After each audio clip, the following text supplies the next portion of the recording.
சொல்கிறதுக்கு நாக்கு தள்ளுது. கிளைமேட் வர மழை பெய்கிற மாதிரி இருக்குது.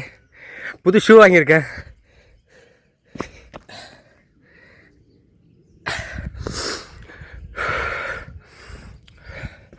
கண்டினியூஸாக ஒரு 20 நாள், கண்டினியூஸாக ஒரு 30 நாள் ரன்னிங் விளாண்டுருக்கேன். மேரத்தானில் கலந்துட்டு ஓடணும் ஒரு ஆசை. அதனால் ட்ரை பண்ணிகிட்ருக்கேன். ஷூ வாங்கின ஆர்வக்குள்ளாரில் ஒரு 2-3 நாள் மட்டும் ஓடக்கூடாது, கண்டினியூவாக ஓடணும்னு நினைக்கிறேன். இப்போ மொதல் நாள் 5 கிலோமீட்டர் என்னால் ஓட முடியல. ஒரு 1 கிலோமீட்டரே முடிக்க முடியல. நின்று தான் போயிட்டுருக்கேன். ரொம்ப மூச்சு வாங்குது. எல்லாத்தையும் நிப்பாட்டணும். சிகரெட் அடிக்கிறது, தண்ணி அடிக்கிறது எல்லாத்தையும் நிப்பாட்டணும்.